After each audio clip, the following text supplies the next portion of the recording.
बिस्मिल्लाहिर्रहमानिर्रहीम। आज की इस वीडियो में हम डेप्रिसिएशन और उसके मेथड्स के बारे में पढ़ेंगे। तो पिछली वीडियो में हमने डेप्रिसिएशन की डेफिनेशन डिस्कस की थी और आज की इस वीडियो में भी हम उसको थोड़ा सा टच करते हैं कि depreciation is a reducing in value of a fixed asset by its usage wear and tear, यानी किसी फिक्स्ड एसेट्स को इस्तेमाल करने की वजह से जो उसकी वैल्यू में कमी आती है उसको हम डेप्रिसिएशन कहते हैं।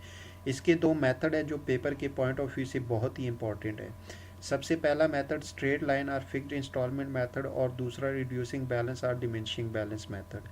तो आज की इस वीडियो में हम स्ट्रेट लाइन या फिक्स्ड इंस्टॉलमेंट मेथड और उसके फार्मूले को डिस्कस करेंगे और नेक्स्ट वीडियो में इंशाल्लाह हम फिक्स्ड या स्ट्रेट लाइन मेथड के क्वेश्चन सॉल्व करेंगे। तो स्ट्रेट लाइन या फिक्स्ड इंस्टॉलमेंट मेथड के अंडर जो डेप्रिसिएशन होती है वो फिक्स्ड रहती है, यानी आपकी डेप्रिसिएशन में कोई भी चेंज नहीं आता।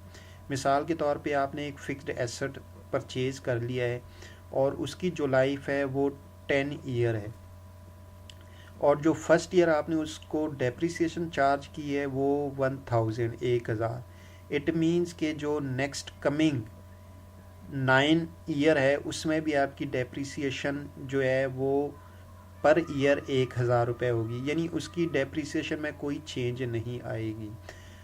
तो जो इसका फार्मूला है वो बहुत ही इजी है, बहुत ही आसान है, यानी cost of fixed assets minus scrap value divide by estimated life.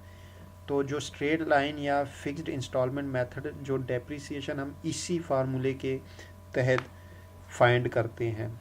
तो कॉस्ट ऑफ फिक्स्ड एसेट्स क्या चीज़ है, यानी जब आप कोई फिक्स्ड एसेट परचेज़ करते वक्त जो आप अमाउंट पे करते हैं उसको हम कॉस्ट ऑफ फिक्स्ड एसेट कहते हैं, यानी फिक्स्ड एसेट्स की जो कीमत होती है या प्राइस होती है उसको हम कॉस्ट ऑफ फिक्स्ड एसेट कहते हैं। और स्क्रैप वैल्यू से मुराद है कि जब कोई फिक्स्ड एसेट उसकी लाइफ ख़त्म हो जाए तो लाइफ ख़त्म होने के बाद अगर उसकी कोई वैल्यू रह जाए तो उसको स्क्रैप वैल्यू कहते हैं।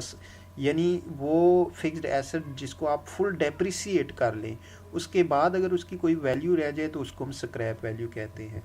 एस्टिमेटेड लाइफ से मुराद है कि जो आपने फिक्स्ड एसेट्स परचेज़ किया है उसको कितने टाइम पीरियड तक आप कंज्यूम कर सकते हैं, जो उसका कंज्यूम करने का जो टाइम पीरियड है उसको हम एस्टिमेटेड लाइफ कहते हैं।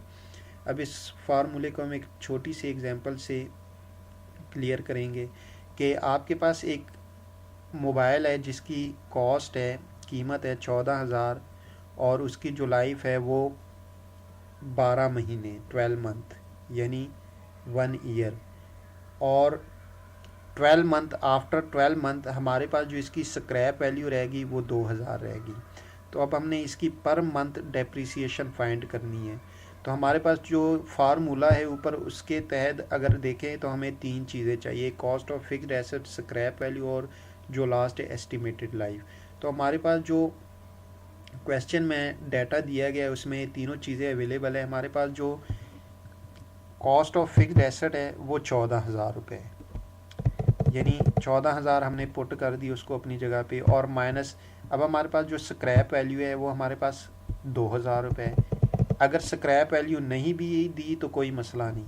इसके बाद हमारे पास उसका जो लाइफ है टाइम पीरियड है वो 12 मंथ है। अब हमने 14,000 में से 2,000 माइनस किया तो हमारे पास 12,000 रह गया, और 12,000 को हमने 12 पे डिवाइड किया तो हमारे पास जो डेप्रिसिएशन उसकी आ गई पर मंथ वो 1,000। तो इट मीन्स के हमारे पास जो 12 महीनों तक हम जो इसको डेप्रिसिएशन चार्ज करेंगे वो 1,000 पर मंथ, और जब 14,000 में से हम 12,000 माइनस कर लेंगे तो हमारे पास जो 2,000 रुपये रह जाएंगे उसको हम स्क्रैप वैल्यू कहेंगे।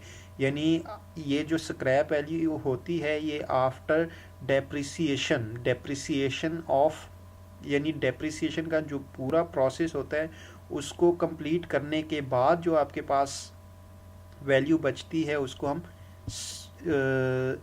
स्क्रैप वैल्यू कहते हैं।